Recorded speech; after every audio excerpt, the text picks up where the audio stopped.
من الشيطان الرجيم بسم الله الرحمن الرحيم قالت الأعراب آمنا قل لم تؤمنوا ولكن قولوا أسلمنا ولما يدخل الإيمان في قلوبكم۔ میرے عزیز بھائیوں اور دوستوں بزرگوں، کل آپ حضرات کے سامنے ایمان اور اسلام کے حوالے سے کچھ باتیں عرض کی تھی۔ ایمان کسے کہتے ہیں، ایمان کی تعریف کیا ہے؟ تو شریعت کے اندر نبی اکرم صلی اللہ علیہ وسلم نے جو دین ہمارے سامنے پیش کیا ہے، اس سارے کے سارے دین کو دل و جان سے مان لینا یہ ایمان کہلاتا ہے۔ نبی اکرم صلی اللہ علیہ وسلم نے جو دین پیش کیا ہے، اس پورے کے پورے دین کو مان لینا یہ کیا ہے؟ ایمان ہے، دل سے مان لینا۔ اور اسلام نام ہے اطاعت کا، فرما برداری کا، اعمال ظاہریہ پر عمل کرنے کا، اس کا نام اسلام ہے۔ تو یہ جو فرق ہے ایمان میں اور اسلام میں، یہ لغوی معنی کے اعتبار سے ہے۔ اصطلاح میں دونوں کا مصداق ایک ہی ہے، البتہ لغوی جو معنی ہے نا، اس اعتبار سے یہ فرق ہے کہ ایمان لغوی طور پر اس چیز کا نام ہے کہ اللہ کے نبی صلی اللہ علیہ وسلم نے جو دین پیش کیا ہے اس کو دل سے مان لینا، اس کا نام ایمان ہے۔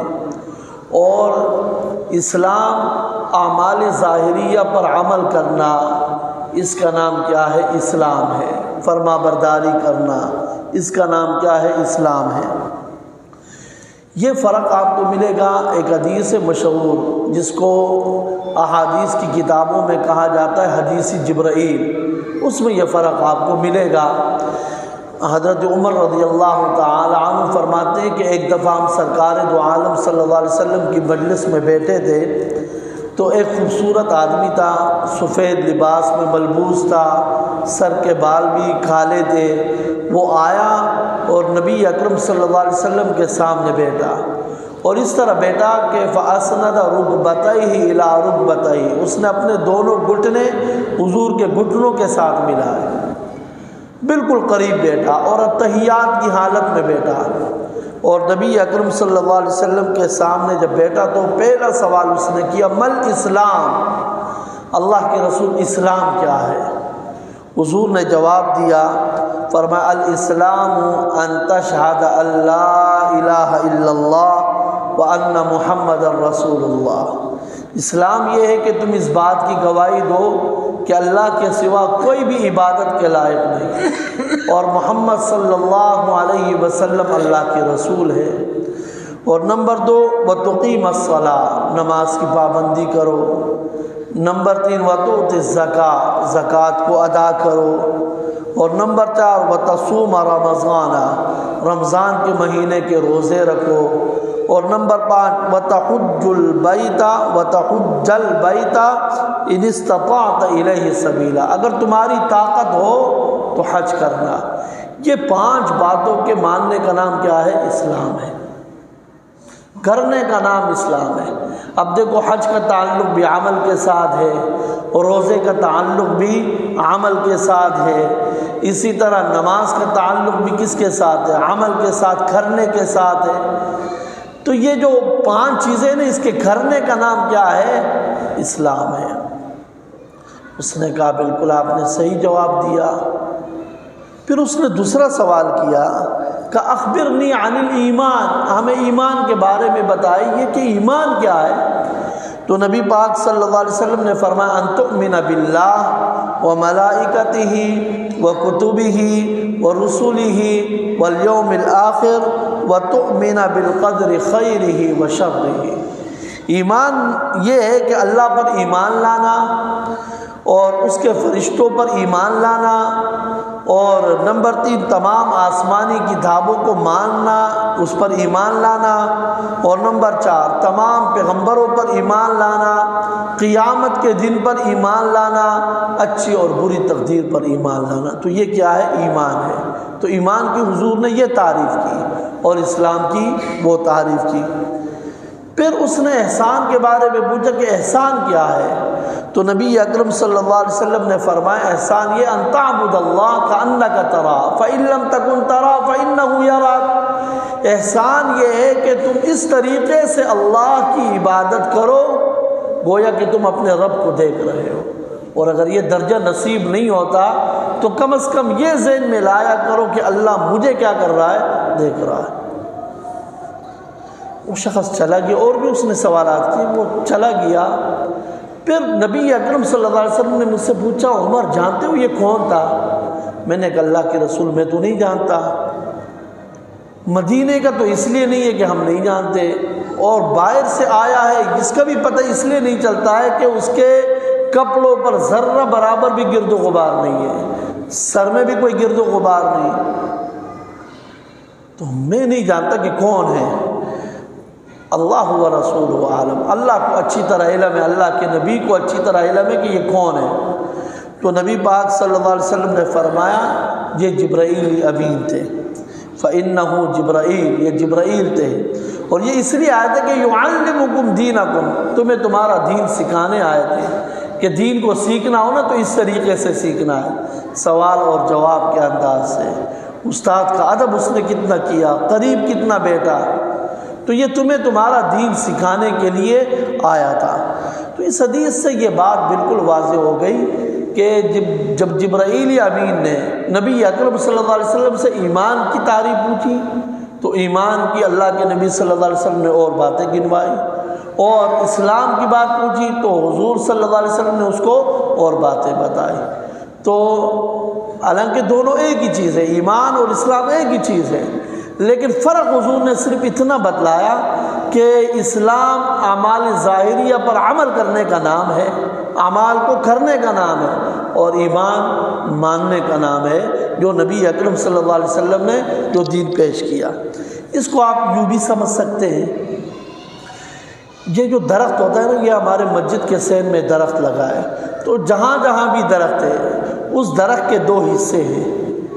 ایک درخت کا اوپر والا حصہ ہوتا ہے جو ہمیں نظر آتا ہے، اور دوسرا درخت کا وہ حصہ ہوتا ہے جو زمین کے اندر ہوتا ہے، وہ نظر نہیں آتا۔ وہ کیا کہلاتا ہے؟ وہ جڑ کہلاتا ہے، جڑ۔ تو اب ہم جڑ کے لیے ہم جڑ کو غذا بھی پہ پہنچاتے ہیں، پانی دیتے ہیں، وہ پانی ان جڑوں تک پہنچ جاتا ہے۔ ہمیں فکر یہ ہوتی ہے کہ اگر جڑ کو اگر نقصان پہنچ گیا تو پورے درخت کو کیا ہو جائے گا؟ نقصان پہنچ جائے گا۔ اس لیے ہم اس کو غذا بھی پہنچاتے ہیں، اس کی فکر بھی کرتے کہ وہ جڑ کہیں سوکھ نہ جائے، اس کی فکر ہمیں ہوتی ہے۔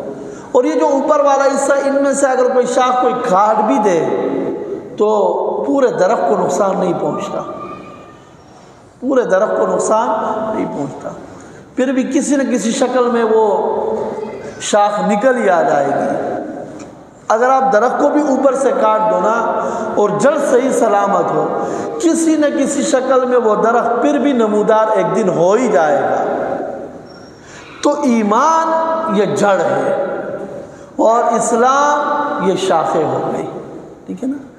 اب ایمان کا جو پانی ہے نا وہ یہی اعمال ہے، وہ یہی کیا ہے؟ نماز ہے، روزہ ہے، زکوٰۃ ہے، یہ جتنے بھی چیزیں ہیں نا یہ پانی ہے اس ایمان والی جڑ کو غذا پہنچانے کا۔ تو اگر اعمال صالح کرتے رہیں گے تو ایمان کیا ہوگا؟ مضبوط ہوگا، توانا ہوگا، اور اگر جڑ ہی کمزور ہو گیا، ختم ہو گیا، تو پھر ایمان بھی کیا ہو جاتا ہے؟ بالکل ختم ہو جاتا ہے۔ تو یہ ایک مثال ہے، اس سے بھی ہم اس بات کو سمجھ سکتے ہیں۔ اب ہم نے یہ سمجھنا ہے کہ ایمان کے ارکان کتنے ہیں، تو علماء نے ایمان کے 2 ارکان لکھے ہیں۔ ایمان کا سب سے پہلا رکن ہے تصدیق بالقلب، اور دوسرا رکن ہے اقرار باللسان۔ اس کا آسان اردو میں اس کا معنی یہ ہے کہ دل سے مان لینا، یہ ایمان کا پہلا رکن ہے، نبی اکرم صلی اللہ علیہ وسلم نے جو دین پیش کیا ہے اس کو دل سے مان لینا، یہ ایمان کا پہلا رکن ہے۔ اور خالی یہ نہیں کہ دل سے بندہ مان لے، یہ نہیں، بلکہ اس کا زبان سے اقرار کرنا بھی کیا ہے، ضروری ہے۔ اس کو کہتے ہیں اقرار باللسان، دل سے مان بھی لے اور پھر زبان سے کیا بھی کر لے، اقرار بھی کر لے۔ خالی اگر دل سے بندہ مان لیتا ہے اور اقرار نہیں کرتا ہے تو بندہ مومن نہیں ہوتا۔ اکرمہ بن ابی جہل، جو ابو جہل کا بیٹا تھا، یہ کہتے ہیں کہ کشتی میں جب میں بیٹھ گیا تو مجھے یقین ہو گیا تھا کہ نبی پاک صلی اللہ علیہ وسلم اللہ کے رسول ہے اور سچے رسول ہے۔ اب دل سے تو مان لیا تھا، یقین ہو گیا تھا، لیکن زبان سے اقرار نہیں کیا تھا۔ زبان سے اقرار پھر بعد میں کیا تو وہ بعد کا اعتبار ہوگا، پہلے کا اعتبار نہیں۔ ابو سفیان رضی اللہ تعالی عنہ کے بارے میں بھی آتا ہے کتابوں کے اندر، وہ خود فرماتے کہ مجھے بدر کے دن ہی یقین ہو گیا تھا کہ نبی پاک صلی اللہ علیہ وسلم اللہ کے سچے رسول ہیں۔ دل سے میں نے اسی دن ہی یقین کر لیا تھا، لیکن اس یقین کا اظہار انہوں نے فتح مکہ کے موقع پر کیا، تو لہذا فتح مکہ سے ہی وہ کیا ہوگا، مومن کیا ہوگا، شمار ہوگا۔ تو دونوں ارکان کا ہونا ضروری ہے، یعنی کہ دل سے بھی مانے اور زبان سے بھی کیا کر لے، اقرار کر لے۔ تیسری بات ہمیں یہ سمجھنی ہے کہ جب بندہ ایمان کو اپنا لیتا ہے، کلمہ پڑھ لیتا ہے، مسلمان ہو جاتا ہے، اقرار بھی کر لیا، دل سے بھی مان لیا، اب اس کے اوپر تکلیفیں بھی آئے گی، آزمائشیں بھی آئے گی۔ جب ہم دین کا کام کریں گے نا، تکلیفیں آئے گی، کوئی تانے دے گا، کوئی الزامات لگائے گا، کوئی وجود کو نقصان پہنچائے گا، کوئی کیا کرے گا، کوئی کیا کرے گا۔ یہ ایمان لانے کے بعد تکلیفیں ہی نہ آ جائے، آزمائشیں نہ آ جائے، ہو ہی نہیں سکتا۔ اللہ نے فرمایا احسب الناس ان یترکوا ان یقولوا آمنا وهم لا یفتنون، لوگوں نے کیا گمان کر رکھا ہے کہ وہ ایمان جب لے کر آ جائیں گے تو کیا پھر ان کے اوپر آزمائشیں نہیں آئے گی؟ نہیں، آزمائشیں تو ضرور آئے گی۔ آپ انبیاء اکرام کو دیکھیے، صحابہ اکرام کو دیکھیے، سب پر تکلیفیں آئی ہے، آزمائشیں آئی ہیں۔ حضرت خباب رضی اللہ تعالی عنہ ایک غریب آدمی تھے، ایک کافرہ عورت تھی، اس کا نام تھا ام انمار، اس عورت کے یہ غلام تھے۔ تو جب انہوں نے ایمان کو قبول کیا تو یہ حضرت خباب رضی اللہ تعالی عنہ تیر بناتے تھے، تلوار وغیرہ بناتے تھے، پھر بیچتے تھے، پھر مالکن کو وہ رقم سارا لا کر دیتے تھے۔ تو جب اس کافرہ کو پتہ چلا کہ اس نے ایمان کو قبول کیا ہے، اسلام کو قبول کیا ہے، وہ اتنی ظالمہ عورت تھی کہ وہ لوہے کو گرم کر دیتی تھی، کبھی ان کے ماتھے پر رکھتی تھی، کبھی ان کے چہرے پر رکھتی تھی، کبھی ان کے وجود کے کسی حصے کو جلاتی تھی، کبھی دوسرے حصے کو جلاتی تھی۔ ایک دفعہ اس نے حد کر دی، اور حد یہ کر دی کہ اوباش نوکروں کے ذریعے سے اس نے حضرت خباب رضی اللہ تعالی عنہ کو جلتے ہوئے کوئلوں پر لٹھا دیا۔ کوئلے جل رہے ہیں اور حضرت خباب رضی اللہ تعالی عنہ کو اس پر لٹھایا، اور صرف اسی پر بس نہیں کیا، جلتے ہوئے کوئلے ہیں ان کے اوپر لٹھایا، اور لٹھانے کے بعد اس کے سینے کے اوپر ایک وزنی پتھر کو رکھا۔ حضرت خباب رضی اللہ تعالی عنہ کیا کرتے ہیں، ان کے غلام بھی تھے، ساری کمر جل گئی اور چربی نکلتی رہی، اور جب اس کے سینے سے وہ پتھر کو ہٹایا تو وہ سیدھے نبی پاک صلی اللہ علیہ وسلم کی خدمت میں آیا اور اپنا کمر حضور کو دکھایا۔ نبی پاک صلی اللہ علیہ وسلم سے کہا الا تدعو اللہ لنا، اللہ کے رسول کیا آپ ہمارے لیے دعا نہیں کرتے؟ یہ ہمارے اوپر کیا کیا تکلیفیں آ رہی ہے۔ اللہ کے نبی صلی اللہ علیہ وسلم نے اسے صبر کی تلقین کی، اور پھر آپ نے ایک جملہ فرمایا لقد کان من قبلکم لَيُمْشَطُ أَحَدُهُمْ بِأَمْشَاطِ الْحَدِيدِ مَا دُونَ عَظْمِهِ، فرمایا تم سے پہلے جو لوگ تھے نا، جنہوں نے ایمان کو قبول کیا تھا، ان کے جسموں پر لوہے کی کنگھیاں چلائی جاتی تھی اور ان کے وجود کا ریزہ ریزہ ہو جاتا تھا۔ لوہے کی کنگھیاں ہوتی تھی وہ یوں چلاتے تھے اور سارا جو گوشت ہوتا تھا نا وہ اس کنگھیوں کے ذریعے سے کیا کر دیتے تھے، ہٹاتے تھے۔ تم سے پہلے لوگوں پر اس قدر تکلیفیں آئی تھی۔ اور حضرت سمیہ نے جب ایمان کو قبول کیا تو ان کے وجود کو 2 ٹکڑے کر دیا تھا۔ ابو جہل نے ان سے کہا کہ ایمان کو چھوڑ دے، کہا کہ سب کچھ کر سکتی ہوں لیکن ایمان نہیں چھوڑ سکتی۔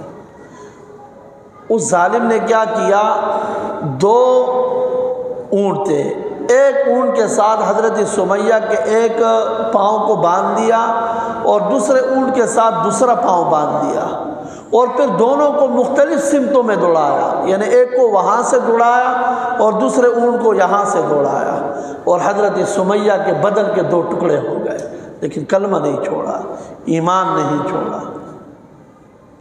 آج بھی دیکھیے وہ عورت جس نے حجاب کو نہیں اتارا، یہ بھی ایک عورت ہے، پردے کے لیے اس نے اتنی قربانی دی۔ آج ہم مسلمان احتجاج کر رہے ہیں، اس کے حق میں آواز اٹھا رہے ہیں۔ میری رائے یہ ہے کہ احتجاج تو کرنا ہی چاہیے، اس سے میں منع نہیں کرتا ہوں، آواز بھی اٹھا دینا چاہیے، لیکن ہمارا مؤثر احتجاج یہ ہوگا کہ ہم اپنے گھروں میں جو ہے نا پردے کو لازم کر لیں، یہ بہترین چیز ہے۔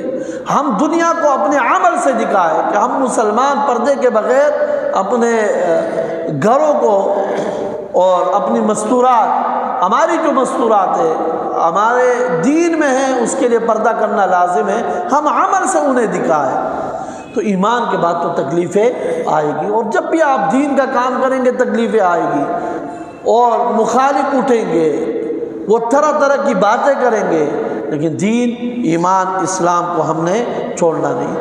پھر دیکھیے یہ جو جس قدر ایمان ہوتا ہے نا تو تکلیف بھی اسی بقدر آتا ہے۔ اگر ایمان مضبوط ہوتا ہے تو تکلیف بھی بڑی بڑی تکلیفیں آئے گی، ایمان کمزور ہوتا ہے تو تکلیفیں چھوٹی چھوٹی آتی ہیں۔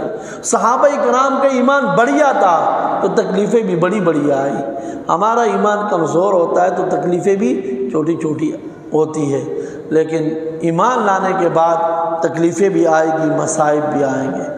اب چوتھی اور آخری بات جو میں نے عرض کرنی ہے وہ یہ کرنی ہے کہ ایمان کے کچھ شرائط بھی ہے۔ سب سے پہلی شرط ایمان کا یہ ہے کہ ایمان ماننے کا نام ہے، جاننے کا نام نہیں ہے، کہ بھئی میں معلومات حاصل کر لوں، میں جان لوں، اپنا وہ بڑھا دوں، نالج بڑھا دوں، یہ نہیں ہے۔ ایمان ماننے کا نام ہے۔ ہم نے یہ سمجھا ہے کہ ایمان جاننے کا نام ہے، جاننے کا نام نہیں، ایمان تو ماننے کا نام ہے۔ جاننا اور چیز ہے اور ماننا اور چیز ہے۔ جانتے تو کفار بھی تھے کہ یہ اللہ کے نبی صلی اللہ علیہ وسلم سچے رسول ہے۔ ابو جہل نے خود کہا تھا، خود ابو جہل نے کہا تھا کہ یہ اللہ کے سچے رسول ہے، دل سے وہ جانتے بھی تھے اس بات کو، لیکن وہ مانتے نہیں تھے۔ بہت سارے یہودی حضور صلی اللہ علیہ وسلم کے بارے میں جانتے تھے کہ یہ اللہ کے سچے رسول ہے، جانتے تھے لیکن مانتے نہیں تھے۔ تو جاننے کا نام نہیں ہے، ماننے کا نام ہے، دل و جان سے ماننے کا نام ہے۔ اور دوسری بات، ماننا بھی کیسا ہے؟